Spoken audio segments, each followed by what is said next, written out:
بسم اللہ الرحمن الرحیم۔ اللهم صل على محمد وآل محمد۔ الحمد للہ رب العالمین،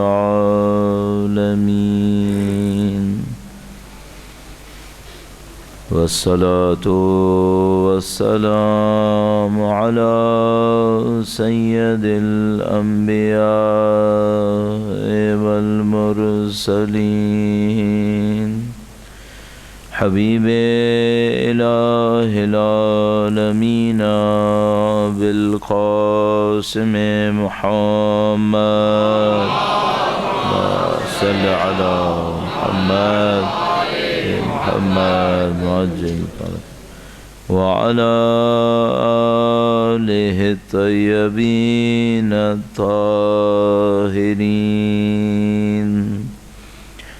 سیما بقیت اللہ فی الأراضین۔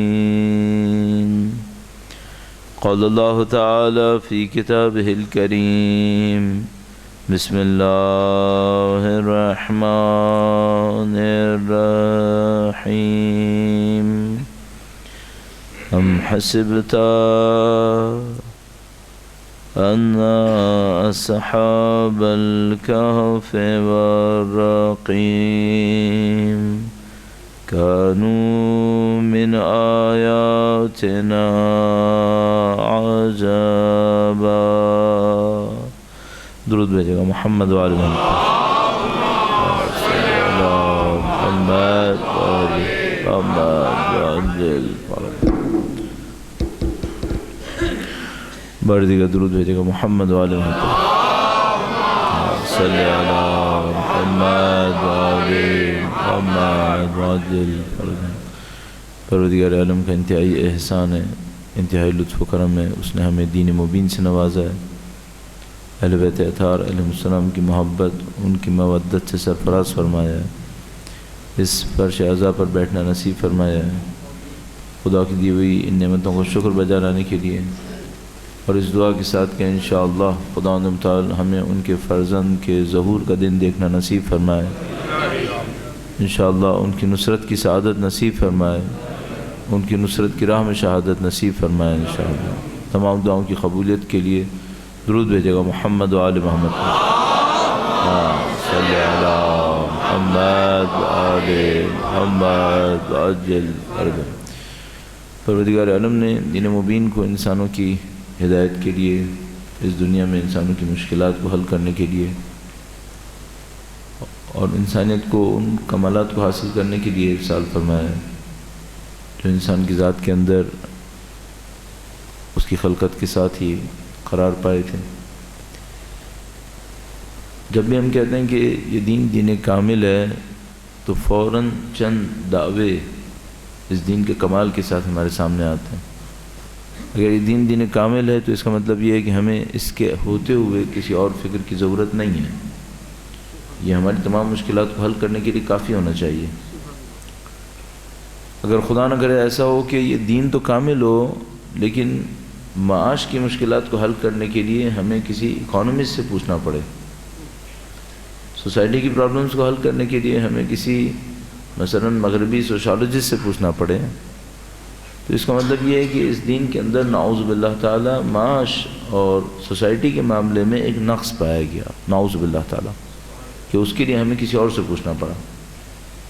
تو اگر یہ دین کامل ہے اور ہم دین کامل کے پیروکار ہیں تو اس کا مطلب یہ کہ ہماری مشکلات کو حل ہونا چاہیے۔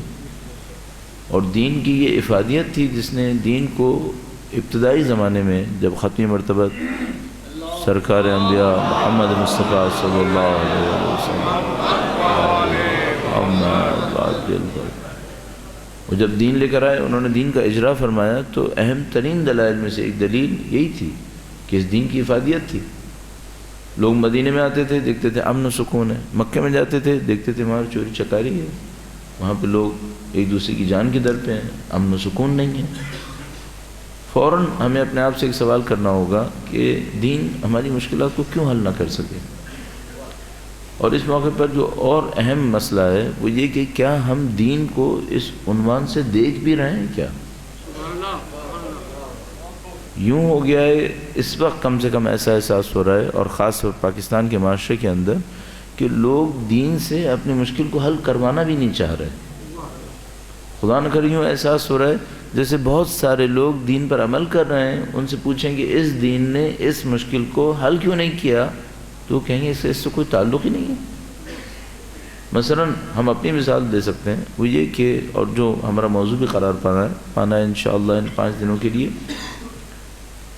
جہاں کہیں بھی ہم چلے جائیں، چاہے کراچی میں، چاہے یہاں پر، چاہے اسلام آباد، چاہے پاکستان سے باہر، اگر کہیں لوگوں کو یہ موقع دیا جائے کہ وہ سوال جواب کر سکیں، اور ان کو پتہ ہو کہ ہم مثال کے طور پر پاکستان کے معاشرے سے آ رہے ہیں، تشیع سے ہمارا تعلق ہے، ہم سے سوال جواب کریں گے، چند سوالوں کے فوراً بعد ایک سوال آئے گا، ہم متحد کیوں نہیں ہیں؟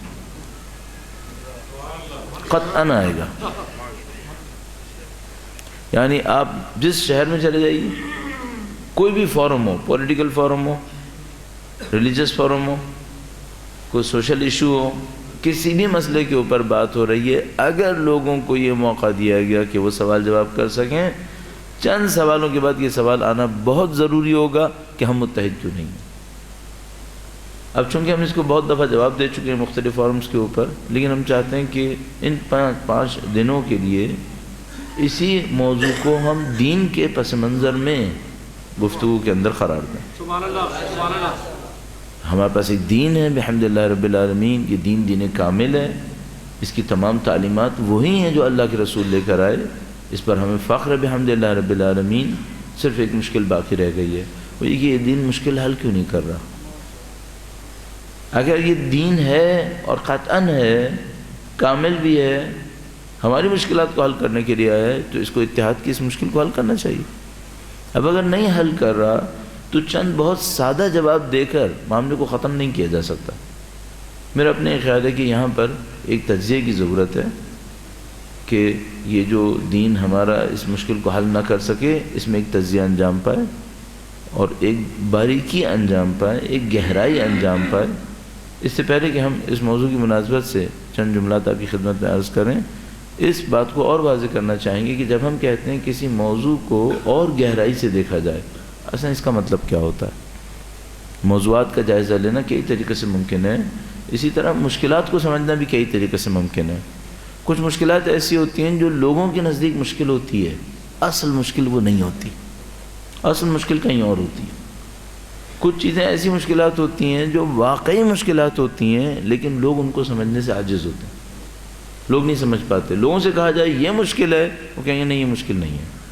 مثال کے طور پر اگر کوئی پاکستان میں کہے، اور میں اس کو صرف ایک مثال کے طور پہ کہہ رہا ہوں، اس میں اتنی بہت زیادہ تفصیل میں نہیں جائیں گے، وہ اور نہ ہی مناسبت ہے اس کی، وہ یہ کہ کوئی پاکستان میں یہ کہے کہ ہماری سوسائٹی کی مشکلات میں سے ایک مشکل شادی بیاہ کے موقع پر فضول خرچی ہے۔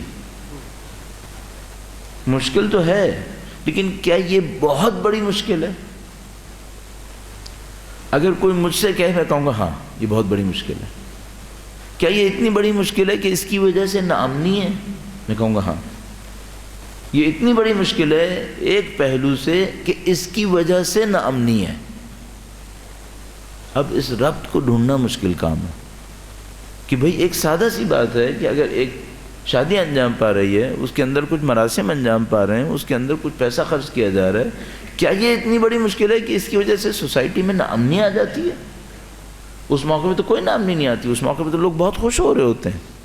اس کا ناامنی سے کیا تعلق بنے گا؟ ہم عرض کرنا چاہ رہے ہیں ہاں اس طرح کی کچھ مشکلات ہیں، اور معمولاً نہ دیندار اور نہ دین سے علیحدہ، معمولاً لوگوں کے اندر اتنی گہرائی نہیں ہوتی کہ وہ اس معاملے کو یہاں تک جا کر دیکھ سکیں۔ تو اس سے پہلے کہ ہم اپنے موضوع کی مناسبت سے چند جملات عرض کریں، پہلے سوسائٹی کی مشکلات کو سمجھنے کے عنوان سے کہ معاشرے کے اندر جب کوئی مشکل آتی ہے تو اس کو کس گہرائی تک جا کے دیکھا جا سکتا ہے، اس کی ایک مثال پہلے عرض کر دیتے ہیں۔ درود بھیجے گا محمد و آل محمد، صلی علی محمد آل محمد عجل فرج۔ اب یہ کہ موضوع کی اہمیت کو بیان کرنے کی شاید کچھ بہت زیادہ ضرورت نہیں ہے، کہ آیا اتحاد ہونا اہم چیز ہے؟ میرا اپنے ایک خیال ہے، اور میں معمولاً اس کے اوپر اصرار کر رہا ہوں، وہ یہ کہ ایک وقت تھا جب ہم اپنی غلطیوں کی قیمت دشمنوں کے یا مخالفین کے چند جملات سے ادا کر رہے تھے۔ بس اگر ہم کوئی غلطی کریں گے تو مخالفین چند جملات کہیں گے، کچھ چیزوں پہ ہم پہ طنز کریں گے، معاملہ ختم ہو جائے گا۔ اب ہم اپنی غلطیوں کی قیمت خون سے ادا کر رہے ہیں۔ اب ہم جہاں غلطی کر رہے ہیں وہاں چند انسانوں کا خون بہنا ہے۔ اگر وہ ایک وقت تھا جب ہماری غلطیوں کی قیمت کم تھی، تب بھی یہ سوال تھا کہ ہم غلطی کیوں کر رہے ہیں۔ اب جب کہ ہماری غلطیوں کی قیمت خون ہے، کہ اب وقت نہیں آیا کہ اپنے آپ سے پوچھیں اب ہم غلطی کیوں کر رہے ہیں۔ اور ہم سب کو ایک بات بہت اچھے طریقے سے پتہ ہے، وہ یہ کہ اس میں کمی کا مستقبل قریب میں کوئی امکان نظر نہیں آ رہا۔ اس میں کمی کا فی الحال کوئی امکان نظر نہیں آ رہا، مگر یہ کہ کوئی بہت بڑی کوئی تبدیلی رونما ہو جائے۔ اور اس کی وجہ بہت واضح ہے، وہ یہ کہ دنیا میں جو کچھ بھی پیش آئے گا اس کی کچھ نہ کچھ علل و اسباب ہوں گے۔ دنیا میں کوئی چیز بلا ربط انجام نہیں پائے گی۔ بالکل اس طرح جس طرح سے اگر آپ نے کوئی چیز اچھی اپنے لیے حاصل کرنی ہے، اپنے مادی اعتبار سے عرض کروں، کھانے کو میٹھا لینا ہے تو آپ نے شکر ڈالنی ہے، آپ نمک ڈال کے مٹھاس حاصل نہیں کر سکیں گے۔ اگر غذا کے اندر ایسا ہے، کھانے کے اندر ایسا ہے، تو معاشرے کے اندر اگر ہم اپنی طرف سے اچھی محنت نہیں کریں گے تو معاشرے سے اچھا رزلٹ کیسے لے سکتے ہیں؟ اب یہ ہمارے سامنے ایک مشکل ہے، اور اس مشکل کو میں چاہوں گا ہم دینی سطح پہ حل کریں۔ اور اس دینی سطح پہ حل کرنے کی غرض سے بجائے یہ کہ انتہائی سادہ جواب دے کے معاملے کو ختم کیا جائے، میں نے عرض کیا پہلے ایک ذرا سا معاشرے کی تحلیل کی ایک مثال لے لی جائے۔ معاشرے میں کسی چیز کو اگر انالیسس کیا جاتا ہے تو اس کی مثال کس طریقے سے ہوتی ہے۔ میں ایک سادہ سی مثال آپ کی خدمت میں عرض کروں گا، اس کا تجزیہ کروں گا، اور مثال یہ ہے کہ فرض فرمائیں کسی معاشرے کے اندر چوری ہو رہی ہے، اور آپ نے اس بات کا جائزہ لینا ہے کہ چوری کیوں ہوتی ہے، چوری کیوں ہوتی ہے۔ تو اس کے چند درجات آپ طے کر سکتے ہیں۔ میں وہ مثال آپ کی خدمت میں عرض کروں گا، درود بھیجے گا محمد و آل محمد صلی اللہ محمد محمد عجل فرج۔ صاحب فرض فرمائیں آپ کے معاشرے کے اندر آپ نے احساس کیا چوری ہوتی ہے، تو کچھ لوگوں سے پوچھا جائے کہ چوری کیوں ہوتی ہے، بہت سادہ سا ایک جواب ہوگا، وہ یہ کہ چونکہ آپ نے چوکیدار نہیں بٹھائے ہوئے لہذا چوری ہو رہی ہے۔ اگر آپ چوکیدار بٹھا دیں تو چوریاں ختم ہو جائیں گی۔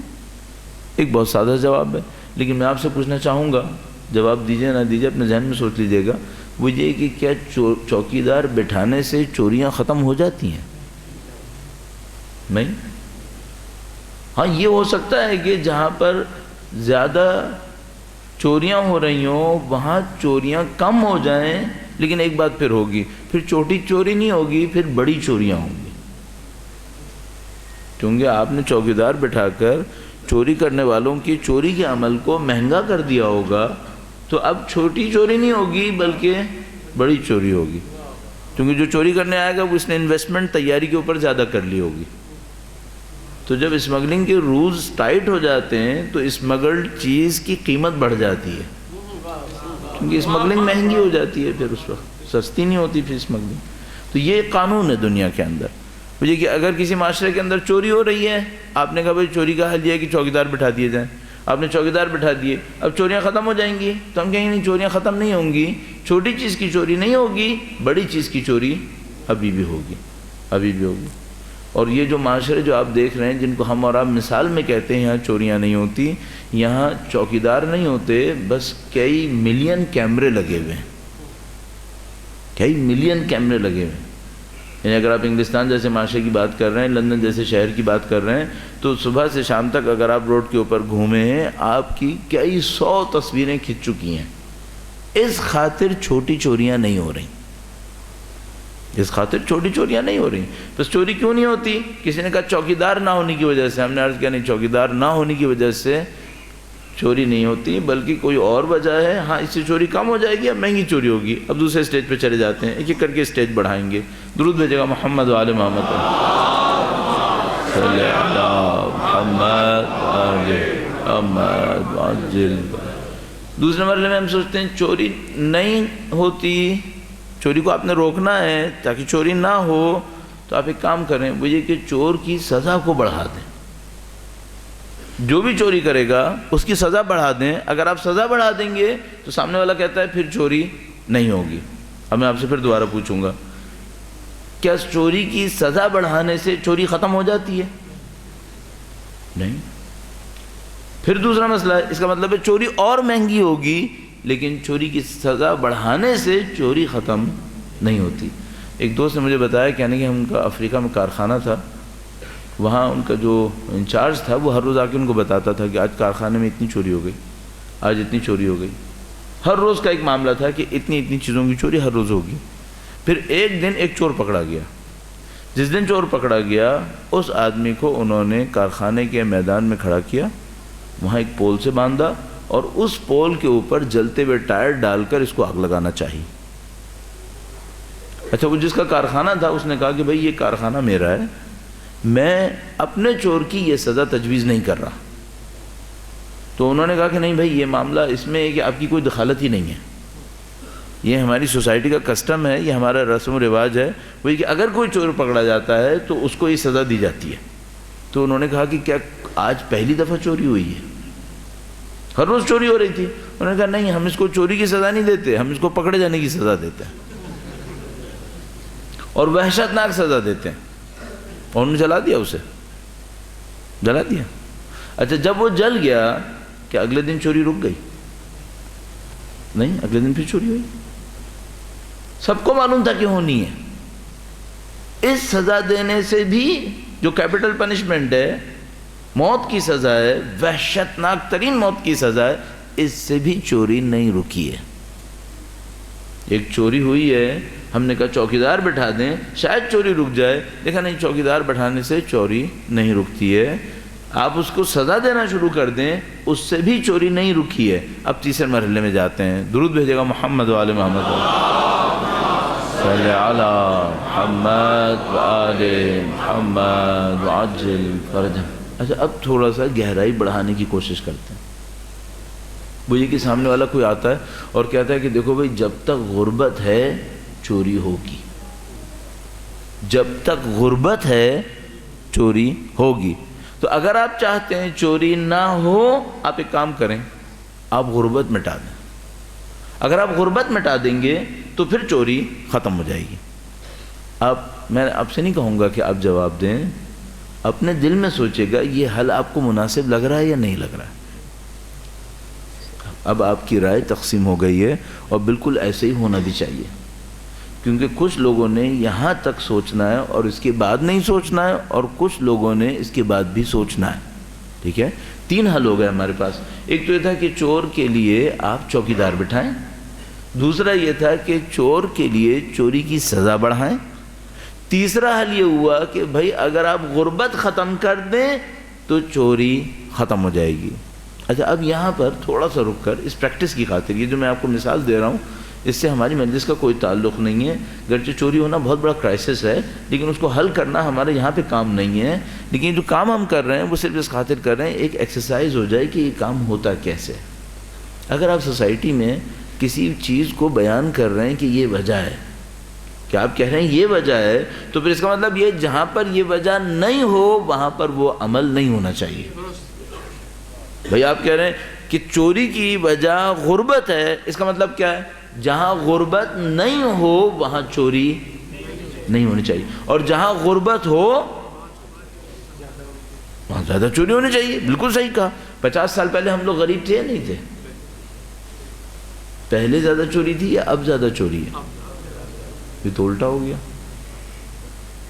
اس مطلب یہ کہ غربت اس کا بنیادی مسئلہ نہیں ہے۔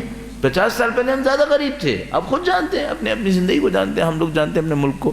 50 سال پہلے جو ریسورسز اس وقت ہمارے پاس، حتیٰ اس شہر کے اندر ہے، گاؤں دیہات کو تو چھوڑ دیں، جو اس شہر میں 50 سال پہلے ہمارے پاس ریسورسز تھے وہ قطعاً اس سے کہیں زیادہ اس وقت ہمارے پاس ہیں اس شہر کے اندر۔ اس کے باوجود ہماری چوریاں بڑھی ہوئی ہیں، جبکہ اصول کے مطابق اگر اسے قبول کر لیا جائے کہ غربت کی وجہ سے چوری ہوتی ہے تو جتنی جس جگہ پہ دولت ہونی چاہیے تھی اتنی اس جگہ پہ چوری ختم ہو جانی چاہیے تھی، لیکن بدقسمتی سے ایسا نہیں ہو رہا۔ ایسی مثالیں شاید مجالس میں نہیں دی جاتی ہیں، لیکن میں دینے کی جسارت کر رہا ہوں چونکہ اس مثال کے ذریعے سے ہم علت کو سمجھنے کی کوشش کر پائیں گے۔ درود بھیجے گا محمد و آل محمد۔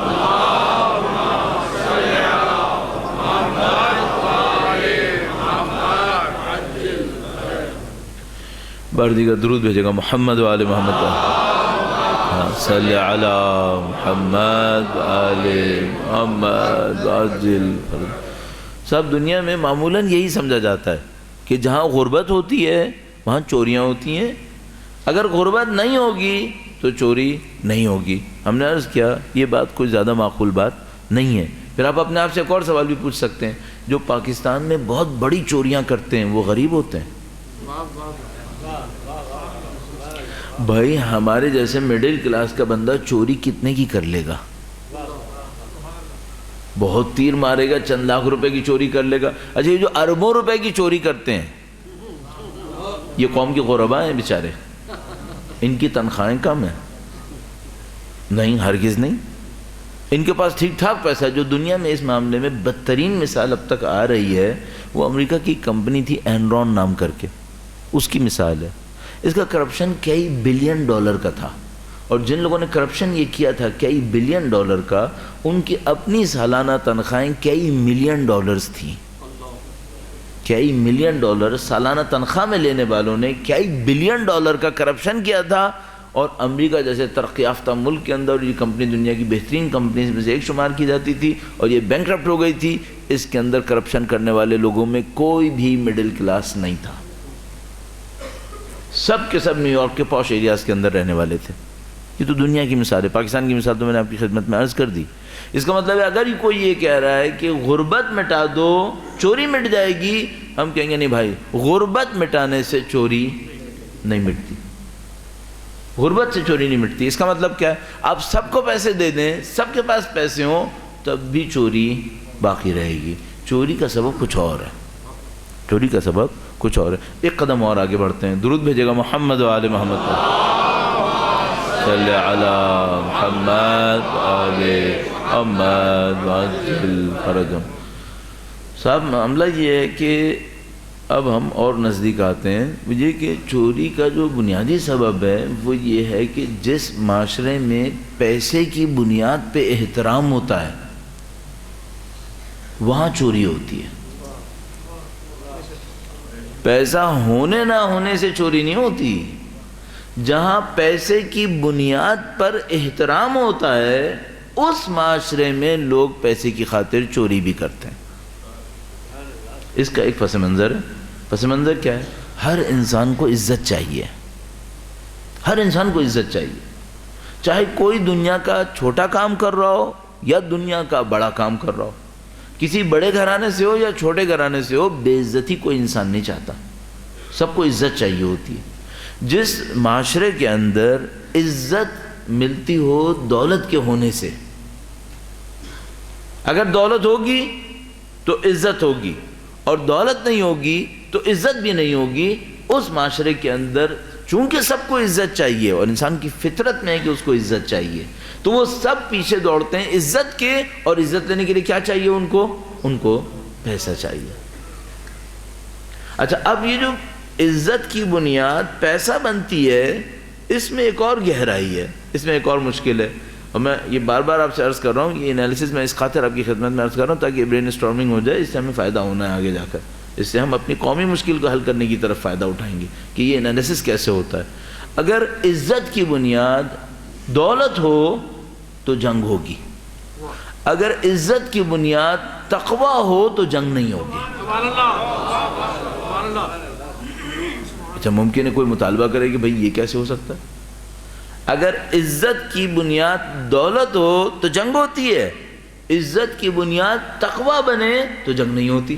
یہ کیسے؟ چونکہ آپ لوگ تقوی کو اہمیت دیتے ہیں تو آپ نے کہا اس تقوی کی بنیاد پہ جنگ نہیں ہوگی، اور کوئی اور دولت کو اہمیت دیتا ہے تو آپ نے اس کو رگڑنے کی خاطر کہہ دیا کہ عزت کی بنیاد دولت ہو تو پھر جنگ ہو جائے گی۔ ہاں نہیں، ہم اس کو ایک اور طریقے سے دیکھنا پڑتا ہے۔ وہ یہ دیکھنا پڑتا ہے کہ اب اس کی ایک مثال میں آپ کی خدمت میں عرض کرتا ہوں، اور مجھے چونکہ یہ مشکل کام کرنا ہے، میں مثالوں کا سہارا لے لے کے آگے بڑھتا رہوں گا. درود بھیجے گا محمد و آل محمد. صلی علی محمد و آل محمد وعجل فرجہم. آپ سے میں صرف تصورات کی حد میں، صرف تصور کی حد میں سوچئے گا، یہ جو ایتھلیٹس کی دوڑ ہوتی ہے، مثلا 10 آدمی دوڑ رہے ہوتے ہیں، کیا ایسا ہو سکتا ہے کہ 10 کے 10 فرسٹ آ جائیں؟ نہیں ہوتا. اس کا مطلب کیا ہوتا ہے؟ اس کا مطلب یہ ہے کہ کسی ایک کو فرسٹ آنے کے لیے 9 آدمیوں کو پیچھے رہنا ہوگا، 9 کو پیچھے رہنا ہوگا. یہ تو ہے. بس اگر کسی نے فرسٹ آنا ہے تو 9 کو کم سے کم فرسٹ سے محروم رہنا پڑے گا. 10 کے 10 فرسٹ نہیں ہو سکتے. صحیح ہے. اچھا، اب کیا تقویٰ میں بھی ایسی دوڑ ہوتی ہے؟ تقویٰ کی دوڑ میں اور اس دوڑ میں فرق کیا ہوتا ہے؟ تقویٰ کی دوڑ میں یہ ہوتا ہے کہ جو زیادہ لوگوں کو لے کر لائن کراس کرے گا وہ فرسٹ آئے گا. تقویٰ کی دوڑ میں یہ خوبی ہوتی ہے. تقویٰ کی دوڑ میں یہ نہیں ہوتا کہ آپ کو فرسٹ آنے کے لیے 9 کو ہرانا پڑے گا. تقویٰ میں فرسٹ وہ آتا ہے جو باقی 9 کو لے کر بھی آئے. درود بھیجے گا محمد و آل محمد. محمد وآل محمد وعجل فرج. اس کا مطلب کیا ہے؟ اس کا مطلب یہ ہے کہ اگر آپ نے تقویٰ کی بنیاد پر دوڑ لگوائی ہے، اب نہ صرف ایک جنگ نہیں ہوگی بلکہ ہر ایک دوسرے کا ساتھ دے گا، کیونکہ مجھے جیتنا ہے. اب آپ تصور فرمائیں، بالکل اس مجلس کے اوپر منطبق کرنے کی کوشش کرتا ہوں. اگر مجھے اس سید الشہداء کی عزاداری میں اللہ سے ثواب لینا ہے تو کس صورت میں میرا ثواب زیادہ ہوگا؟ اس صورت میں کہ باقی سب کو سمجھ میں نہ آئے یا جتنے زیادہ لوگوں کو سمجھ میں آئے؟ جتنے زیادہ لوگوں کو سمجھ میں آئے گا میرا ثواب زیادہ ہوگا. تو میں اکیلے دوڑ نہیں سکتا. مجھے دوڑ کے لیے بہترین کام یہ کرنا ہوگا کہ سب کو لے کے چلنا ہوگا. بھائی اب میں سب سے لڑوں گا کیا؟ اب کیوں لڑوں؟ مجھے تو سب کو لے کے جانا ہے. اگر مجھے سب کو لے کے جانا ہے تو میں ان سے لڑ ہی نہیں سکتا، چونکہ اگر میں اکیلا باؤنڈری لائن پر آیا تو خدا میری سرزنش کرے گا کہ تم اکیلے آئے کیوں؟ اصلا تمہیں تو سب کو لے کے آنا تھا. تقویٰ کی بنیاد پر جنگ نہیں ہوتی، تقویٰ کی بنیاد پہ دوستی بڑھتی ہے. اچھا، اب اگر پیسے کی بنیاد پہ فرسٹ آنا ہے، اگر مجھے پیسے کی بنیاد پہ فرسٹ آنا ہے تو پھر ایک مشکل ہے. اگر ایک آدمی کے پاس پیسہ زیادہ ہے تو قطعاً دوسروں سے کم ہونا ہے، قطعاً دوسروں سے کم ہونا ہے. دنیا میں حساب لگاتے ہیں، دنیا میں جو سب سے زیادہ طلب کی جانے والی میٹل ہے وہ گولڈ ہے. دولت کا جتنا بھی اندازہ لگایا جاتا ہے وہ زیادہ تر گولڈ سے لگایا جاتا ہے. اکانومسٹ نے اس بات کا جائزہ لیا ہے، پوری دنیا کے گولڈ کو اگر پگھلا دیں، میلٹ کریں، اس کا ایک کیوب بنائیں، کتنا بڑا کیوب بنے گا؟ پوری دنیا کا گولڈ، عورتوں کی زیورات کو پتہ نہیں بینکس کے لاکرز کے اندر، گورنمنٹ کے ٹریجریز کے اندر، اور لوگوں کے پاس جو رکھا ہوا ہے، ساری دنیا کے پاسبل گولڈ کو میلٹ کریں تو کہتے ہیں کہ صاحب ایک کیوب بنے گا 20 میٹر لمبا، 20 میٹر چوڑا، 20 میٹر اونچا. معاملہ ختم. دنیا میں گولڈ اتنا ہی ہے، اس سے زیادہ نہیں ہے. صحیح. اچھا، اگر گولڈ اتنا ہی ہے، اس سے زیادہ نہیں ہے، اور اس گولڈ پر جنگ ہونی ہے، اس گولڈ پر عزت ملنی ہے، تو جنگ ہوگی یا نہیں ہوگی؟ اب تو جنگ ہونی ہے. 7 ارب آدمیوں نے اس گولڈ پہ لڑنا ہے، اور جس کو جتنا بڑا حصہ ملا وہ جیتے گا. اس کا مطلب ہے جنگ تو ہونی ہے. اگر آپ پیسے کی بنیاد پر لوگوں کو عزت دیں گے، معاشرے کے اندر جنگ ہوگی. اب آ جائیں اپنی مثال کی طرف. چوری کیوں ہو رہی تھی؟ چوکیدار نہ ہونے سے. ہم نے کہا نہیں، اس کی وجہ سے چوری نہیں ہوتی. بہت ساری جگہوں پہ چوکیدار بھی نہیں ہوتا ہے، چوری نہیں ہوتی. سزا زیادہ دیں تو چوری نہیں ہوگی. عرض ہوا نہیں، سزا زیادہ دینے سے چوری کی قیمت صرف بڑھتی ہے، باقی چوری نہیں رکتی ہے. پھر بات ہوئی کہ غربت ہوتی ہے تو چوری آتی ہے. جواب دیا گیا کہ بڑے بڑے عمرا زیادہ بڑے چور ہوتے ہیں اور بہت سارے فقراء چوری نہیں کر رہے ہوتے ہیں. اور ہم لوگ پہلے ایک زمانے میں اس سے کم غریب، اس سے کم امیر تھے. ہماری غربت زیادہ تھی اور ہماری چوری پھر بھی کم تھی. یہ سبب نہیں ہے. پھر بات آئی وہ یہ کہ ہاں، جہاں پر لوگوں کو عزت اور احترام دولت کی بنیاد پہ ملتا ہے وہاں پر چوری ہوتی ہے. اب کیا اس کے پیچھے بھی جا سکتے ہیں؟ یہاں تک آ گئے نا، جہاں پر عزت اور احترام دولت کی بنیاد پہ ملے گا، چونکہ دولت کم ہے لوگ ایک دوسرے سے لڑیں گے، جس کے پاس ہاتھ میں آ گئی اس کو دیکھ کر دوسرے کوڑیں گے، جب کوڑیں گے تو غلط راستے پہ جائیں گے، چوری کریں گے.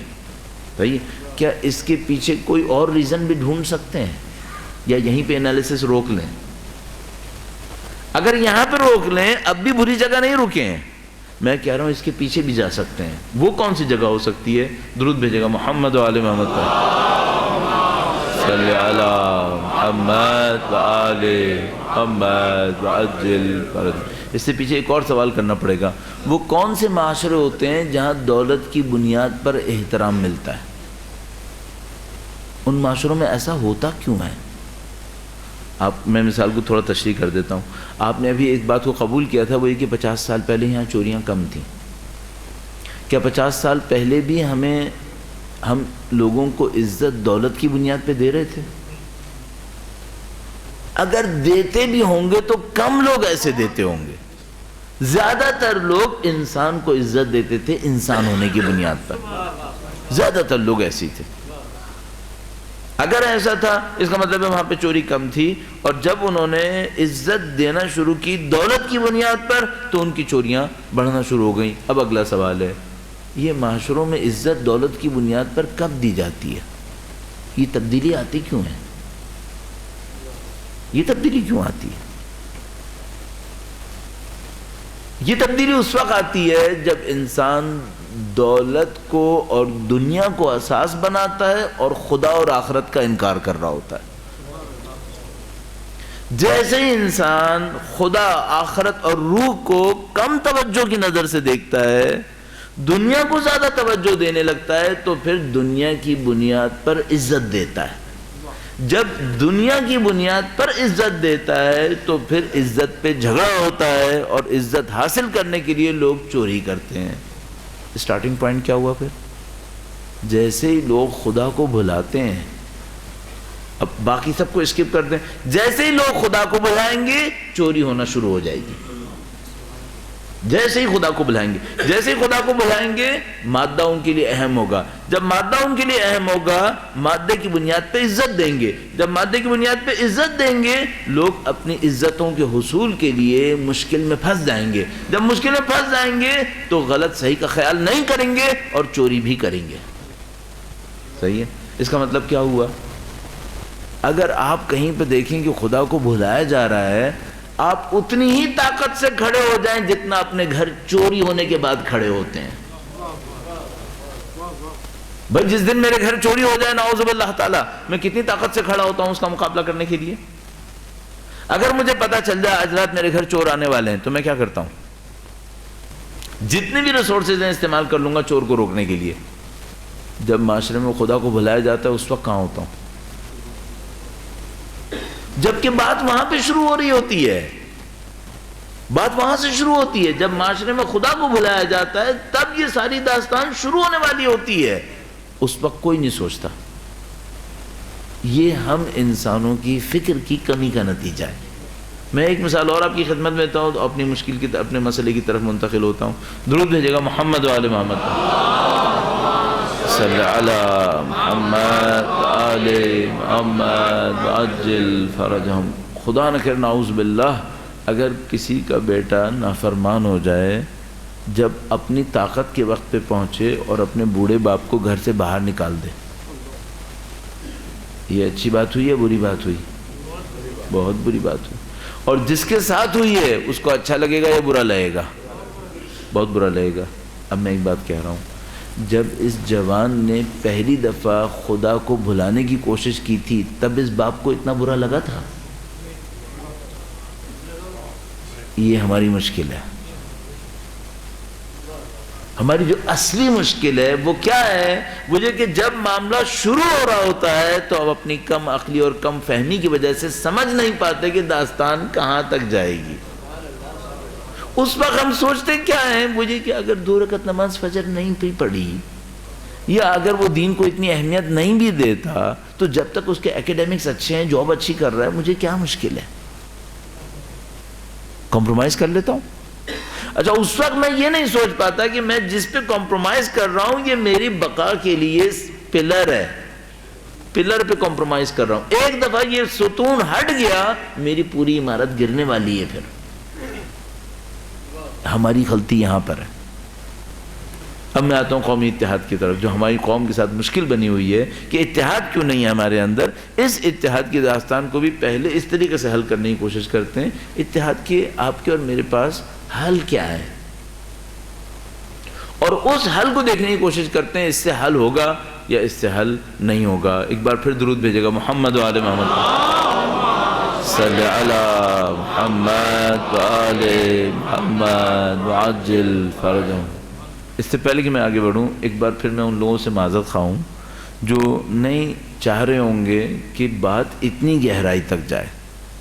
کچھ دوست احباب ہوتے ہیں ہمارے کہ جو مجالس کے اندر یہ چاہ رہے ہوتے ہیں باتیں اتنی گہرائی تک نہ جائیں، 40-50 منٹ اتنا زیادہ دماغ کے اوپر بوجھ نہ دلوایا جائے. صحیح. اب میں آپ کی خدمت میں صرف ایک بات عرض کر چکا ہوں، اب تک ہم اپنی غلطیوں کی قیمت جملوں سے ادا کر رہے تھے، اب ہم اپنی غلطیوں کی قیمت خون سے ادا کر رہے ہیں. اب بھی اگر سختی تحمل نہیں کرنی ہے تو مجھے نہیں معلوم آگے قیمت کتنی دینی ہے. اور یہ میں آپ کی خدمت میں عرض کر رہا ہوں، جو میں نے آپ سے کہا مجھے نہیں معلوم، کچھ مجھے اندازہ ہے کہ کیا دینی ہے. اس خاطر میں کہوں گا یہ سختی برداشت کر لیں. اب یہ فکر کی سختی برداشت کر لیں، بالکل اس باپ کی طرح. خدا نہ کرے نعوذ باللہ جس دن اس کو گھر سے باہر نکالا گیا ہو اس دن اس کا دن کیسا دن ہے، اس کی زندگی کا سخت ترین دن ہے. نہ اس وجہ سے کہ وہ سائے سے محروم ہوا ہے، اس وجہ سے کہ اولاد سے محروم ہوا ہے، اولاد سے محروم ہوا ہے. اس کو کب ہوشیار ہو جانا چاہیے تھا؟ اس کو اس وقت ہوشیار ہو جانا چاہیے تھا جب پہلی غلطی ہوئی تھی. اس کو اسی وقت سمجھ جانا چاہیے تھا کہ بھئی یہ جو میں کر رہا ہوں، تحمل جس کے اوپر کر رہا ہوں، صبر جس کے اوپر کر رہا ہوں اپنی دانش میں، اور در حقیقت نظر انداز کر رہا ہوں، یہ کتنی بڑی غلطی کر رہا ہوں میں. یہ اتنی طاقت ہم میں نہیں ہوتی، اتنا سمجھنے کی طاقت ہم میں نہیں ہوتی. پانی گزر جاتا ہے پھر ہمارے پاس ایک افسوس ہوتا ہے. اچھا زیادہ تر لوگوں کو یہ بھی پتہ نہیں چل پاتا کہ وہ پہلا مرحلہ تھا کون سا. زیادہ تر لوگوں کو پتہ نہیں چل پاتا. پانی سر پہ سے گزر جاتا ہے، وہ بیچارے اسی پانی کے اوپر افسوس کرتے رہتے ہیں. یہ نہیں سوچتے کہ ایک دن تھا جس میں ہی سبب بنا تھا پانی گزرنے کا، اب میں نے سوچا ہی نہیں تھا. ہم بھی اسی طریقے سے ہیں اس وقت. یہ جو کچھ ہمارے سامنے نظر آ رہا ہے، جس پہ ہر آدمی کا دل کوڑ رہا ہے، یہ کہیں سے شروع ہوا ہوگا. اس کو ہم نے احساس نہیں کیا کہ بھئی یہ یہاں سے شروع ہوا ہے، اس کو احساس نہیں کیا. اور اب ہر آدمی مشکل میں پھنسا ہوا اور ایک دوسرے سے سوال کر رہا ہے یہ مشکل کیسے حل ہوگی. اچھا جب کوئی آدمی کسی مشکل میں پھنستا ہے اور اس کو سمجھ میں نہیں آتا کہ حل کیسے کرنا ہے، تو معمولاً جو چھوٹے کیلیبر کے لوگ ہوتے ہیں وہ بلیم گیم کر کے معاملے کو ختم کر دیتے ہیں. بلیم گیم کیا ہے؟ وہ یہ کہ اسے کہتے ہیں یہ ساری غلطی اس کی ہے، معاملہ ختم ہو گیا. اچھا یہ کہہ کر وہ اپنے دل کے تو بڑھاس نکال لیتا ہے، لیکن کیا مشکل حل ہو جاتی ہے؟ نہیں، مشکل حل نہیں ہوتی. مشکل تو وہیں کی وہیں ہے. مثلا فرض فرمائیں وہی باپ، جو میں بار بار مثال میں کہہ رہا ہوں، تھوڑی سی جذباتی سی مثال ہے، جس دن اس کو گھر سے باہر نکالا گیا ہے یہ خوب برا بھلا کہے گا اپنی اولاد کو کہ کتنا ناخلف تھا اور کتنا یہ تھا اور کتنا وہ تھا، اور وہ دن ہی برا دن تھا جس دن یہ پیدا ہوا تھا، یہ ساری باتیں کرے گا. لیکن اس سے کوئی پوچھے کہ تمہاری ان باتوں سے مشکل حل ہو جائے گی کیا؟ نہیں، اس سے مشکل حل نہیں ہوتی. آج ہمارے اندر اتحاد نہیں ہے، یکجہتی نہیں ہے، یونٹی نہیں ہے ہمارے اندر. ہم سب ایک دوسرے کو برا بھلا کہنا شروع کر دیتے ہیں، نعوذ باللہ تعالیٰ. مثلا سب کہیں علماء کی غلطیاں ہیں، وہ کہنے علماء کی جوانوں کی غلطیاں ہیں، تیسرا آدمی کہے بانیان مجالس کی غلطی ہے، چوتھا آدمی اس کو کہے، پانچواں آدمی اس کو کہے. ان سب کو کہنے سے اگلے دن اتحاد ہو جائے گا؟ نہیں. ہم جو پہلے بچا کچھ تھا بھی وہ بھی چلا جائے گا. اس سے کوئی مشکل حل نہیں ہوتی. صرف ایک راستہ ہے، کوئی آئے تجزیہ کرے، یہ بتائے اب ہونا کیا ہے. اچھا اب ہم لوگوں کے ساتھ ایک اور مشکل بھی ہے، یہ تجزیے کا کام کس فورم پہ ہونا ہے، کس پلیٹ فارم پہ ہونا ہے. بھئی کوئی پلیٹ فارم ہمارے پاس قوم کے ناطے سوائے عزاداری کی کوئی جگہ اور نہیں ہے. اور اگر یہ طے کر لیا ہے کہ عزاداری میں مشکلات کو حل نہیں کرنا ہے، عزاداری میں صرف چند چیزیں بحث میں لائی جانی ہے، اس سے بڑھ کر کوئی کام نہیں ہوگا. جیسے کہ پتہ نہیں کتنے دوست احباب ہم سے ایک خاص جملہ کہتے ہیں عزاداری میں صرف یہ چاہیے اور یہ چاہیے اور تیسری کوئی بات نہیں چاہیے. تو صرف یہ بتاؤ یہ دنیا میں مشکلات جو ہیں یہ دین کے نام پہ حل کیسے ہوں گی؟ کہاں حل ہونی ہے؟ پھر اس دین کو ہم کیسے اس دنیا میں بچا پائیں گے جس کے لیے امام حسین نے قربانی دی تھی؟ کیسے بچائیں؟ کہاں سے بچا سکیں گے؟ عزیزان محترم، یہ وہ پس منظر ہے جس کے اندر ہم نے گفتگو کی اور تھوڑا سا تجزیہ پیش کر کے آپ کی خدمت میں ایک مثال قائم کی کہ دیکھیے اس طریقے سے تجزیہ کیا جا سکتا ہے سوسائٹی کے کاموں کا. اب ہم کل کم سے کم اس بات کا تجزیہ کرنے کی کوشش کریں گے اتحاد نہ ہونے کی وجہ کیا ہے، تاکہ ہمیں یہ پتہ چلے کہ اگر اتحاد چاہیے تو اتحاد کیسے ایجاد ہوگا. لیکن اس سے پہلے میں ایک اور کام کرنا چاہ رہا ہوں، وہ یہ ہے کہ جو لوگوں کے ذہن میں فارمولہ ہے اتحاد بنانے کا، پہلے اس کو ڈسکس کر لیتے ہیں. لوگوں کے ذہن میں جو فارمولاز ہیں کہ بھئی اگر یہ کام کر لینا تو پھر اتحاد ہو جائے گا. اس میں تھوڑا سا ایک جملہ مترجہ اور عرض کرتا چلوں. درود بھیجے گا محمد و آل محمد. صلی علی محمد و آل محمد وعجل فرجہ.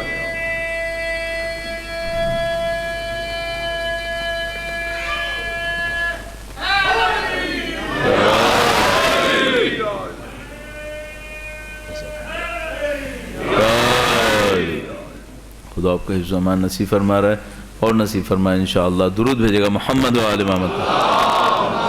صلی علی محمد و آل محمد وعجل فرجہ. جملہ محترضہ تھوڑی سی جسارت کے ساتھ. ہم میں سے بہت سارے دوست احباب اس بات کے معتقد ہیں کہ معاشرے کی مشکل کا حل ان کے پاس ہے، اللہ نے ظلم کر کے ان کو نیچے بٹھایا ہوا ہے. ہمارے کچھ دوست احباب ہیں جو اس بات کے معتقد ہیں کہ جو اوپر بیٹھے ہیں ان کو کچھ نہیں پتہ ہے، ساری چیزیں ان کو پتہ ہے جو نیچے بیٹھے ہیں. اللہ نے ظلم یہ کر دیا ہے کہ جو پڑھے لکھے جاننے والے تھے ان کو نیچے بٹھا دیا ہے اور جو بے پڑھے بے جاننے والے تھے ان کو اوپر بٹھا دیا ہے. تو اور ان کی اب شرعی ذمہ داری یہ بنتی ہے کہ وہ ہر پڑھنے والے کو یہ بتائیں کہ آپ نے اوپر جا کے بولنا کیا ہے. میں ایسے دوست احباب سے کہتا ہوں کہ دیکھو اب تو خدا نے نعوذ باللہ تعالیٰ یہ ظلم کر دیا ہے، تم عدل کر لو اور خود بیٹھ کے بتانا شروع کر دو. دیکھو نا یہ ظلم کب تک چلے گا؟ عزیزان محترم، اگر ایسا ہی ہو تو آپ کے پاس بات پہنچانے کے اور بھی بہت سارے ذریعے ہیں. مثلا جتنے دوست احباب یہ کہہ رہے ہیں کہ ان کے پاس بہتر فارمولاز موجود ہیں تو میں ان کو ایک اور دعوت دیتا ہوں. ایک زمانہ تھا جب ہماری قوم کے پاس رسالے نہیں تھے، جرائد نہیں تھے، چھوٹے موٹے اخبار بھی نہیں تھے. اب الحمدللہ کچھ ہیں. جو بھی یہ کہہ رہا ہے نا کہ اس کے پاس قوم کی بھلائی کے لیے کوئی بہت بڑا آئیڈیا ہے، اس کو تو کوئی سننے والا ہی نہیں ہے، اور جو اوپر بیٹھے ہیں ان کو تو کچھ بھی نہیں پتا، اس سے میں درخواست کروں گا کم سے کم ایسے جرائد میں ہی چھاپ دو. ایک کتاب تیار کر لو، ایک کتابچہ تیار کر لو، وہ کتابچہ لے کر میرے پاس آؤ، قسم کھا رہا ہوں اگر قابل عمل کوئی چیز ہوئی میں چھپا دوں گا.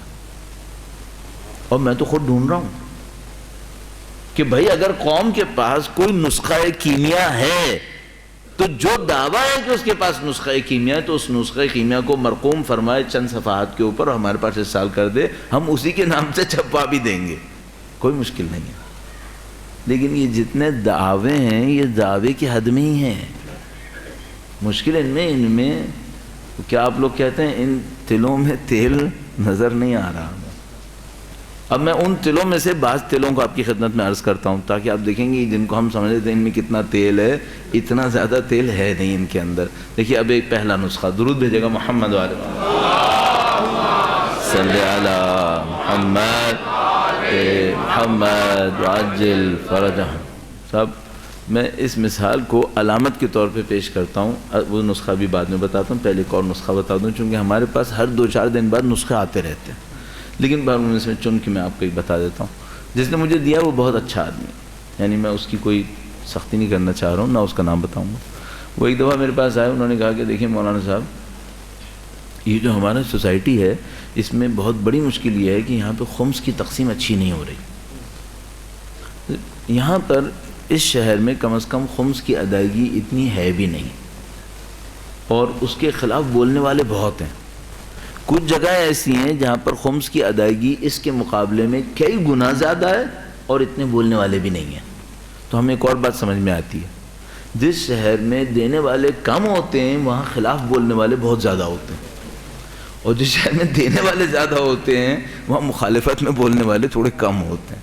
بہرحال تو وہ اس جگہ کے تھے جہاں دینے والے کافی زیادہ ہیں، اس جگہ کے تھے جہاں دینے والے کافی زیادہ ہیں۔ وہ آئے، انہوں نے کہا کہ یہاں پہ خمس دینے والے کافی زیادہ ہیں، ڈسٹریبیوشن اچھی نہیں ہے۔ میں نے کہا ٹھیک ہے، بات تو آپ کی صحیح ہے، پروگرام کیا ہے آپ کا؟ انہوں نے کہا کہ میرے ذہن میں ایک پروگرام ہے۔ میں نے ان سے کہا کہ آپ ایسا کریں، ایک پیپر پہ لکھ کے لے آئیے۔ وہ ایک پیپر پہ پریزنٹیشنز تیار کر کے بڑے معقول طریقے سے لے کر آئے۔ کافی سال پہلے کی بات بتا رہا ہوں، اس زمانے میں اتنے زیادہ لوگ پریزنٹیشنز نہیں بناتے تھے، لیکن وہ بنا کے لائے تھے، تو اس پہ دلیل تھی کہ انہوں نے محنت کی تھی اس کے اوپر۔ وہ پریزنٹیشن لے کر آئے اور انہوں نے میرے سامنے رکھی، اور اس کی پہلی شیٹ پر ایک جملہ لکھا تھا۔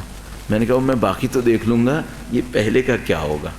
پہلی شیٹ پہ لکھا تھا جتنے بھی لوگوں کے پاس اس وقت اجازتیں ہیں وہ سب کے سب کینسل کر دیے جائیں۔ میں نے اس سے کہا کہ بندے خدا، یہ جو کینسلیشن کا کام ہے یہ تم کرو گے یا میں کروں گا؟ یہ کون کرے گا؟ کہنے لگے یہ مرجع تقلید کریں گے۔ تو میں نے کہا مرجع تقلید تمہاری سن کے کریں گے یا میری سن کے کریں گے؟ کس کی سن کے کریں گے؟ اگر ان کو یقین ہوتا کہ وہ جن کو اجازت دے رہے ہیں وہ سارے کرپٹ ہیں تو انہوں نے دیا ہی کیوں ہوتا؟ پھر اسٹارٹ ہی معاشرے کی مشکل کا حل کا اچھا اسٹارٹ نہیں ہے، اس سے مشکل حل نہیں ہوتی، اس طرح سے کوئی مشکل حل نہیں ہونی۔ اب میں آپ کی خدمت میں اتحاد کی مشکل حل کرنے کے نسخے بتانے کی کوشش کر رہا تھا، وہ آپ کی خدمت میں عرض کرتا ہوں۔ ایک بار پھر درود بھیجے گا محمد و آل محمد، صلی علی محمد و آل محمد عجل فرجهم۔ صاحب ایسا ہے کہ جو ہمارے پاس جتنے بھی گروپس ہیں یہ گروپس ہیں، اب یہ میں نہیں کہہ رہا ہوں، یہ نسخہ بتانے والا کہہ رہا ہے، وہ کہہ رہا ہے یہ جتنے بھی ہمارے پاس گروپس ہیں یہ سارے گروپس ہیں، ان سب کو متحد کرنے کا ایک طریقہ کار ہے۔ اچھا وہ طریقہ کار کیا ہے؟ طریقہ کار یہ ہے کہ ایک ایسا پلیٹ فارم بنایا جائے جس کے اوپر ان سب کو انوائٹ کیا جائے، ان سب کو دعوت دی جائے۔ اس پلیٹ فارم پر کوئی آدمی بڑا آدمی نہیں ہوگا، سب برابر کے ہوں گے، سب برابر کے ہوں گے، سب مل کر فیصلہ کریں گے، اور کوئی ایک دوسرے کے خلاف فیصلے نہیں کرے گا، سب مل کر خلوص سے فیصلہ کریں گے۔ اور اگر اس طریقے سے کریں تو ساری قوم متحد ہو جائے گی۔ بھائی نسخہ اچھا ہے یا برا ہے؟ اچھا نسخہ ہے، صحیح ہے۔ اچھا اب آپ بھی ششوپن میں پڑھیں کہ اب میں کرٹیسزم کیا کروں گا اس پر؟ بات تو اچھی بات ہے، مجھے کہ بھائی ایک پلیٹ فارم بنایا جائے، جتنے بھی لوگ اب تک تھے ان سب کو دعوت دے دی جائے، وہ سب اس پلیٹ فارم پہ آ جائیں۔ اس پلیٹ فارم میں کوئی بڑا نہیں ہوگا، سب برابر کے حقوق رکھیں گے، کوئی کسی کے خلاف کام نہیں کرے گا، سب خلوص کے ساتھ کام کریں گے، اور اس کے نتیجے میں قوم متحد ہو جائے گی۔ میں آپ کی خدمت میں عرض کرتا ہوں، مجھے پاکستان میں آئے ہوئے واپس ایران سے تعلیم حاصل کرنے کے بعد پاکستان آئے ہوئے اب اس وقت 17 سال ہو رہے ہیں، اور 17 سال کے اندر کم و بیش 7-8 پلیٹ فارم میں نے اسی بنیاد پہ بنتے دیکھے ہیں جو اب ایک گروپ ہیں۔ 7-8 دفعہ یہی عمل انجام پا رہا ہے، اور اب وہ پلیٹ فارم ہے جس پہ یونٹی ہے؟ نہیں، اب وہ پلیٹ فارم ہے جو خود ایک گروپ ہے۔ کراچی کے اندر 4 دفعہ اس نسخے پہ عمل میں دیکھ چکا ہوں، اور پاکستان کے اندر 1-2 دفعہ دیکھ چکے ہیں۔ اس کا مطلب کیا ہے؟ اس کا مطلب اگر اگلی دفعہ آپ نے ایک اور پلیٹ فارم بنایا تو اگر اب تک 17 گروپ تھے تو اب یہ 18واں ہوگا، یہ 18واں ہوگا۔ لہذا میں جتنے بھی دوست احباب جو اس قسم کی آئیڈیا کو رکھتے ہیں ان سے 10 بستہ کہوں گا، اللہ کا واسطہ مزید کوئی پلیٹ فارم تشکیل مت دیجیے گا، اس سے ہماری اور آپ کی مشکل حل نہیں ہوگی، اس سے قطعاً نہیں ہوگا۔ اس میں صرف ایک نقصان ہوگا، آپ ایک پلیٹ فارم بنا دیں گے۔ اچھا یہ جو کہنا ہوتا ہے نا کہ وہ جو ہوگا اس میں سب برابر کے ہوں گے اور اس کے اندر کوئی بھی بڑا نہیں ہوگا، تو سوال یہ کہ اس پلیٹ فارم پہ دعوت کون دے گا؟ جو دعوت دے گا وہی اس پلیٹ فارم کا لیڈر ہوگا۔ اب تک بھی ایسا ہی ہوا ہے، اس سے مشکل حل نہیں ہوتی، اور نہ صرف اس سے حل نہیں ہوتی بلکہ ایک اور بات بھی عرض کرتا چلوں، ایسی سادہ چیزوں سے مشکل حل نہیں ہوتی۔ پاکستان سے باہر کسی نے مجھے فون کیا ایک دفعہ اور انہوں نے کہا کہ فلاں فلاں اور فلاں گروپس کے رؤساء اس وقت پاکستان سے باہر میرے شہر کے اندر بیٹھے ہوئے ہیں، بڑے لوگ، کیا آپ مناسب سمجھتے ہیں کہ میں ان کو ڈنر کے اوپر بلاؤں اور قوم کی مشکل کو حل کر لوں؟ میں نے کہا دیکھو اگر ڈنر پہ بلانے سے حل ہو سکتا ہے تو میں 10 ڈنر کے پیسے دیتا ہوں، تم کر ڈالو، اور میں تم کو گارنٹی سے کہہ رہا ہوں کہ ڈنر پہ بلانے سے یہ مشکل حل نہیں ہوگی۔ اگر یہ اتنی سادہ بنی ہوتی تو اتنی سادگی سے حل ہوتی، اور اتنی سادگی سے بنی نہیں ہے، یہ اتنی سادگی سے حل بھی نہیں ہوگی۔ عزیزان محترم، یہ کوئی بچوں کا کھیل نہیں ہے۔ ہم پاکستان کے اندر لگ بھگ 3 کروڑ انسانوں کے بارے میں گفتگو کر رہے ہیں۔ ان کی یونٹی کے فارمولے اتنے سادہ نہیں ہیں کہ میں اور آپ یہ سوچیں کہ ہم کل رات اٹھیں گے، ایک نسخہ یہاں پہ ڈالیں گے اور اس نسخے کے بعد ساری مشکلات حل ہونے کی طرف جائیں گی۔ نہیں، آپ کو اس سے زیادہ گہرائی کے ساتھ دیکھنا پڑے گا۔ کتنی گہرائی کے ساتھ دیکھیں؟ کم سے کم جتنی گہرائی سے آپ نے چوری اور غربت کے معاملے کو حل کرنے کی کوشش کی تھی، کم از کم اتنی گہرائی تک تو جائیں، تب میں اور آپ دیکھ سکیں گے اس قوم کی مشکل کیسے حل ہو سکتی ہے۔ درود بھیجے گا محمد و آل محمد، صلی علی محمد و آل محمد وعجل فرجہم۔ میں مزید گفتگو کو انشاءاللہ اگلے دنوں میں انجام دینے کی کوشش کروں گا۔ صرف ایک بات سمجھ میں آتی ہے، ان تمام باتوں کے ساتھ، اس مشکل کو بیان کرنے کے ساتھ، اگر واقعاً ہم لوگ خدا کی ذات کی خاطر خلوص کے ساتھ کسی کام کو انجام دینا چاہیں، خدا مدد دے گا یا نہیں دے گا؟ اس پہ آپ کو یقین ہے، الحمدللہ رب العالمین۔ اور آپ کا یقین قرآن کریم کی آیات سے حاصل ہوا، جس میں خدا متعال فرماتا ہے ان تنصروا اللہ ینصرکم ویثبت اقدامکم، اگر تم دین خدا کی نصرت کرو گے خدا تمہاری نصرت کرے گا اور تمہارے قدموں کو مضبوط کر دے گا۔ عدم اتحاد کے اندر کم سے کم ایک بات سمجھ میں آتی ہے، کہیں کسی جگہ خلوص کی کوئی کمی آ رہی ہے،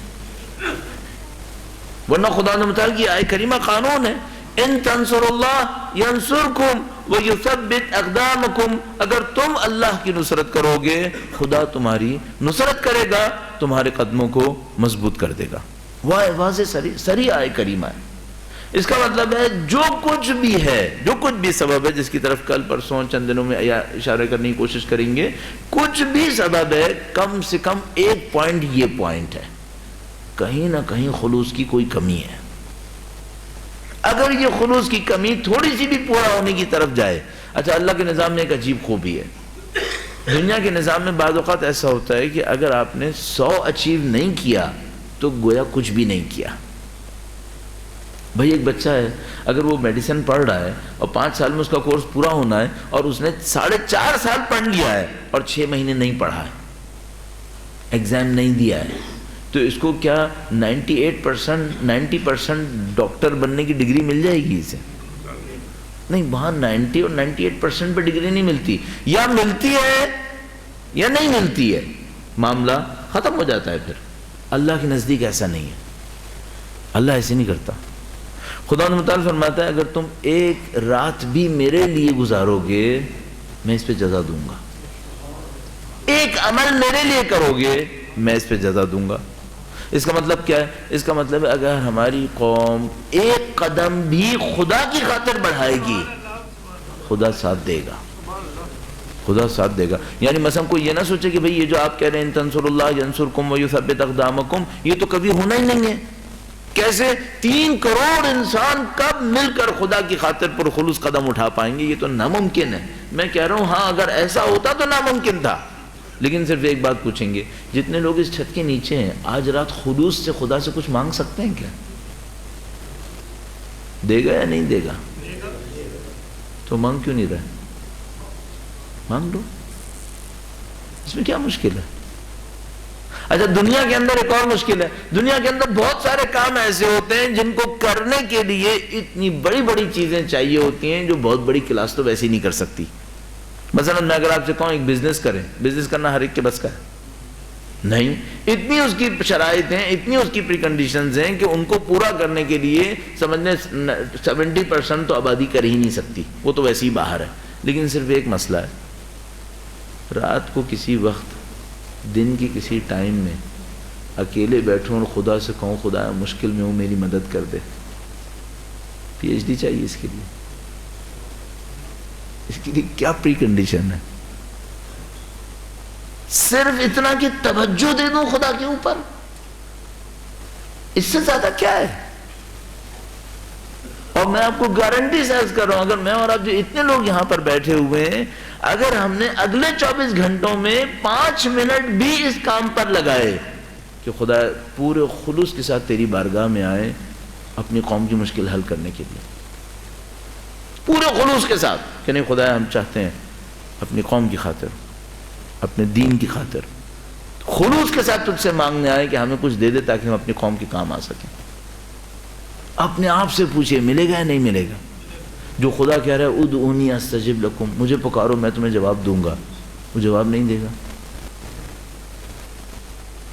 عزیزان محترم، ایک عجیب روایت ہے ہمارے پاس، قوم بنی اسرائیل حضرت موسیٰ علیہ السلام کا انتظار کر رہی تھی۔ قوم بنی اسرائیل میں ایک نبی آئے اور ان کے پاس لوگوں نے آ کر اصرار کر کے پوچھا کہ موسیٰ کب آئیں گے؟ حضرت موسیٰ کا نام ان کے درمیان میں تھا۔ حضرت موسیٰ علیہ السلام کے آنے سے پہلے حضرت موسیٰ علیہ السلام کا نام قوم بنی اسرائیل کے درمیان میں تھا کہ موسیٰ کا نام کر کے کوئی آئے گا مدد کرنے کے لیے۔ اچھا، اس قوم کو اتنی عادت تھی حضرت موسیٰ علیہ السلام کے نام سے انس اتنا تھا کہ جب بھی مصیبت میں پڑتے تھے حضرت موسیٰ کو پکارتے تھے، جبکہ حضرت موسیٰ ابھی آئے نہیں تھے، ابھی آئے نہیں تھے۔ حتیٰ وہ جو واقعہ موجود ہے جس میں حضرت موسیٰ علیہ السلام نے اپنے کسی ماننے والے کی مدد کی، اس کو بچانے کی کوشش کی، دشمن مارا گیا، اگلے دن وہی بندہ کسی اور سے لڑ رہا تھا، حضرت موسیٰ علیہ السلام نے اس کو دیکھا تو وہ کہتے ہیں وہ جب پہلی دفعہ اپنے کسی دشمن سے لڑ رہا تھا حضرت موسیٰ کی قوم والا، تو حضرت موسیٰ بیچ میں گئے کیوں تھے؟ تو جواب میں کہتے ہیں کہ وہ جو ان کی قوم والا تھا نا، وہ موسیٰ موسیٰ پکار رہا تھا، جبکہ حضرت موسیٰ کا بھی اعلان نہیں ہوا تھا۔ وہ موسیٰ موسیٰ پکار رہا تھا، حضرت موسیٰ علیہ السلام نے دیکھا مجھے پکار رہا ہے، نہیں پہچانتا کہ میں کون ہوں، لیکن بیچ میں آ گئے تھے ساتھ دینے کے لیے۔ اتنا قوم بنی اسرائیل حضرت موسیٰ علیہ السلام کا انتظار کر رہی تھی۔ تو انہوں نے اپنے نبی سے پوچھا کہ اے اللہ کے نبی، وہ جس موسیٰ کا ہم اتنا انتظار کر رہے ہیں اس کے آنے میں کتنا وقت ہے؟ نبی خدا نے بتا دیا اتنا وقت باقی ہے ابھی۔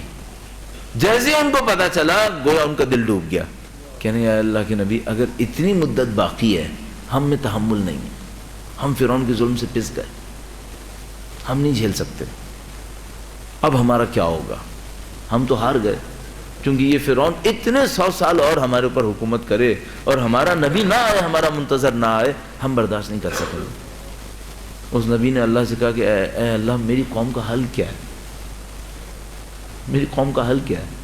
اللہ کی طرف سے جواب آیا اگر دل سے ہمیں پکاریں تو وقت میں کمی کریں گے، اگر دل سے پکاریں تو وقت میں کمی کریں گے۔ حضرت موسیٰ سلام اللہ علیہ اللہم صلی علی محمد آل محمد عجل فرج۔ وہ اللہ کے نبی اپنی قوم کے پاس آئے، کہا اللہ نے کہا کہ اگر دل سے پکارو گے تو ہم وقت میں کمی کریں گے۔ قوم نے کہا نبی سے اے نبی خدا تو نے ہم پہ احسان کیا، ہمیں ایک راستہ بتایا، یہ بتا دل سے کیسے پکاریں؟ ہم جو پکار سکتے تھے پکار رہے ہیں، اب دل سے کیسے پکاریں؟ اس روایت میں یہ لکھا تھا، اس روایت میں لکھا تھا نبی نے کہا کہ میرے پاس ایک نسخہ ہے، اگر اس طرح پکارو مجھے لگتا ہے دل سے پکارا ہے، پھر شاید ہو جائے گا۔ قوم نے کہا ہم تو فرعون سے مر کے پسی رہے نا، ہم اس نسخے پر عمل کرنے کو تیار ہیں، بتاؤ کیا نسخہ؟ انہوں نے کہا سب صحرا میں چلتے ہیں، سب صحرا میں جائیں گے، بچوں کو اپنی ماؤں سے دور کر دیں گے، بچے علیحدہ ہوں گے، مائیں علیحدہ ہوں گی، ہم سب اپنی اولادوں سے دور ہو جائیں گے۔ اس کے بعد صحرا میں جا کر اللہ کو واسطہ دیں گے ان کی اس بے بس مخلوق کا جن ماؤں سے بچوں کو دور کیا ہوا، جو خدایا گناہ ہم نے کیے، ان معصوم بچوں نے کوئی گناہ نہیں کیا، ان کو موسیٰ کی غیبت کی سزا کیوں دیتا؟ عجیب ہے واقعہ. اس روایت میں لکھا تھا کہ اس قوم نے کام کیا اور اللہ کو رحم آیا ان کے اوپر. میں نہیں کہہ رہا ہم یہ کام کر ڈالیں، میں نہیں کہہ رہا، لیکن ایک بات مجھے سمجھ میں آتی ہے، وہ یہ کہ اگر ہم گڑ گڑا کر مانگنے پر آ جائیں اپنے عمل کے ساتھ تو کم از کم خداوند متعال کی طرف سے نظر لطف ضرور ہو جائے گا. اب اس کے نظر لطف سے ہمیں کیا نصیب ہونے والا ہے وہ خدا جانتا ہے، اس میں تو کوئی شبہ نہیں ہے نا. نظر لطف تو کرے گا نا. اب آپ خود تصور فرمائیں، یعنی میں اپنے طور پہ سوچتا ہوں ہم لوگ انسانی اخلاق کے اندر کوئی بڑے مقام پہ نہیں ہیں، ہم لوگ عام لوگ ہیں جیسے انسان ہوتے ہیں. اگر ہمارے دروازے پر کوئی آ کر صبح شام 2 دفعہ دستک دے کر ہمارے نام سے بلائے، کب تک نہیں نکلیں گے؟ کب تک نظر انداز کریں گے؟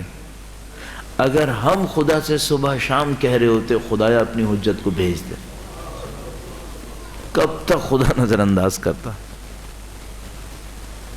یہ اللہ کا نظام ہے. اور عزیزان محترم، خوبی ہمارے پاس یہ ہے کہ سید الشہداء کے دسترخوان پر ہم لوگ موجود ہیں، الحمدللہ رب العالمین. یہ دیکھیں آپ سید الشہداء کی عزا کے نام پہ یہاں موجود ہیں.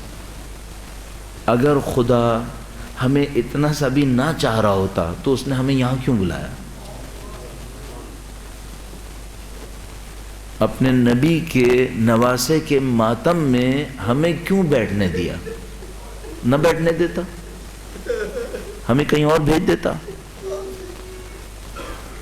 اس نے ہمیں اجازت دی کہ ہم اس کے نبی کے نواسے کے غم میں فرش عزا کے اوپر بیٹھے ہوئے. الحمدللہ. اس کا مطلب کیا ہے؟ اس کا مطلب ہے کوئی بھلائی ابھی ہمارے دلوں میں دیکھ رہا ہے، ابھی کوئی بھلائی دیکھتا ہے. اس بھلائی کے صدقے میں ہمیں یہاں آنے کا موقع دیا ہے، اور یہاں پر آ کر ہم سے کیا کہہ رہا ہے؟ وہ یہ کہہ رہا ہے کہ تمہیں اگر حسین عزیز ہے، اس کا غم تمہارے دلوں میں آتا ہے، اس غم کو مناؤ، اس غم کو لوگوں کے سامنے بیان کرو. عزیزان محترم، ماہ سفر مظفر ہے، اہل بیت اطہار علیہ السلام کی اسارت کا مہینہ ہے. اہل بیت اطہار علیہ السلام کے غم کا مہینہ ہے. اگر ہم سے کوئی پوچھے اہل بیت اطہار علیہ السلام کے مصائب کب شروع ہوئے، تو ہمارا جیسا مجلس پڑھنے والا جس نے کہیں پہ مجلس کا پہلا دن پڑھنا ہو تو اپنے آپ کو موظف دیکھتا ہے، ذمہ داری دیکھتا ہے کہ پہلے بی بی سیدہ کے مصائب پڑھے. ہمارا جیسا پڑھنے والا ہمیشہ یہ سوچتا ہے سب سے بڑی مصیبت اور سب سے پہلی غم کی تاریخ جو اہل بیت اطہار علیہ السلام پر آئی ہے وہ بی بی سیدہ کا دن. وہ دن سب سے بڑا غم کا دن تھا. پروردگار عالم نے نبی خدا کا امتحان لیا. نبی خدا کا امتحان، ان کی زندگی میں جو مشکلات آئیں، اللہ کے نبی نے اس کے اوپر ایک روایت بیان فرمائی. فرمایا مجھ پر جو مشکلات ٹوٹیں وہ کسی نبی کے اوپر نہیں آئی ہیں. فرمایا میرے اوپر جو مصیبتیں آئیں وہ کسی نبی کے اوپر نہیں آئیں. تو ہم کہہ سکتے ہیں اے اللہ کے نبی ہمیں کچھ انبیاء پتہ ہیں جو درخت کے تنوں کے اندر آریوں سے کاٹے گئے ہیں. اے اللہ کے نبی ہمیں کچھ انبیاء پتہ ہے جن کو پتھروں سے سنسار کیا گیا ہے. اے اللہ کے نبی آپ کے ساتھ یہ سب نہیں ہوا تو کیوں آپ نے فرمایا میرے اوپر جو مصیبتیں ٹوٹیں وہ کسی پر نہیں ٹوٹیں؟ اللہ کے نبی ہم سے کہہ سکتے ہیں تم یہ بتاؤ کسی نبی کی بیٹی کے ساتھ یہ ہوا ہے؟ کیا تمہیں کوئی نبی معلوم ہے جس کے نواسے کے ساتھ یہ ہوا ہو؟ وہ ہم سے کہیں گے جو مصیبتیں میرے خاندان نے اٹھائیں وہ کسی نبی نے اٹھائی ہیں اور یہ سب میں نے اٹھائی.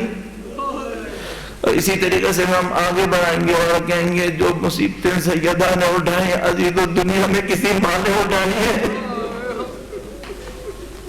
جو مصیبتیں خود سیدہ نے اٹھائیں وہ بھی اللہ کا ایک راز ہے. ہمیں نہیں معلوم وہ مشکلات کیا تھیں، وہ مصیبتیں کیا تھیں. ہمیں راویوں نے بس کچھ روایتیں دی ہیں، اس سے زیادہ ہمیں نہیں معلوم ہے. بہت ساری چیزیں ہم لوگ احترام نہیں کہتے ہیں، لیکن راوی ایک روایت کرتا ہے، کہتا ہے سیدہ جب دربار گئی تو جوان بھی واپس آئی تو ضعیفہ تھی. باقی ہمیں نہیں معلوم ہے عزیزو، ہم لوگ نہ جانتے ہیں نہ بیان کر سکتے ہیں، لیکن یہ پتا ہے جب علی مرتضی کا وقت ہے جو اللہ اتار کے ختم کیا تھا، یہ ہمیں معلوم ہے۔ ہمیں معلوم ہے جب دروازہ گرا تھا تو قصہ کو آواز دی تھی، قصہ مجھے جان لے، میرا بیٹا گیا دنیا سے۔ نہیں معلوم سیدہ کہ مصائب کیا کیا مصائب ہیں، لیکن ان مصائب کو دیکھتے ہوئے یہ تو وہ مصائب ہیں جو دنیا کے اندر جھیلے ہیں۔ اگر میں دو جملے میری سیدہ کے مصائب میں کہوں، ایک موقع تھا جب سید الشہداء اپنی ماں کی خبر پر آئے الوداع کرنے کے لیے۔ سید الشہداء مدینے سے روانہ ہو رہے تھے، الوداع کرنے کے لیے آئے تو راوی کہتے ہیں پہلے وہ امام مصطفیٰ کی روضہ مبارک پر گئے، اپنے بھائی کی روضے پر گئے، الوداع کہہ کے باہر آئے، پھر وہ رسول خدا کے روضے پر گئے، الوداع کہہ کے باہر آئے۔ راوی کہتا ہے جب دو روضوں کی طرف جا رہے تھے تو رک رک کے قدم اٹھاتے ہوئے گئے۔ پھر ایک موقع آیا سیدہ کے روضے کے سامنے کھڑے ہوئے، ایسے تیزی سے کہا جیسے کوئی بچہ باقی گود میں جاتا ہے۔ سید الشہداء اپنی ماں کو الوداع کرنے آئے ہیں۔ ابھی تو بس دو جملے اور، ایک اس سے پہلے سید الشہداء نے الوداع کیا اپنی ماں کو، وہ کون سا وقت تھا جب مرانی مرتضیٰ نے کفن تیار کیا، بچوں کو کہا بچوں اپنی ماں سے الوداع کرنے آؤ۔ سید الشہداء کھڑے ہو گئے، فرمایا پہلے میری ماں مجھ سے الوداع کرو، میں الوداع نہیں کروں گا۔ ام سلمہ نے کہا بیٹا آپ کی والدہ دنیا سے رخصت ہو گئی ہے۔ بولا سید الشہداء نے کہا میں اپنی ماں کو پہچانتا ہوں، امیر المومنین سے روایت ہے، خدا کی قسم کفن کے بند ٹوٹے، سیدہ کا ہاتھ برآمد ہوا، حسین کو اپنے سے لگا لیا، ایک ندا قیدی آئی، آمین حسین کو علیحدہ کر دو ورنہ آسمان گر جائے گا۔ میں کہوں گا ہی کی الوداع، ابھی اور الوداع، جب بات ہی رہی ہے اس کے بچے کا گلا پشت گردن سے زبان ہے۔ اللہم صلی علی محمد و آل محمد۔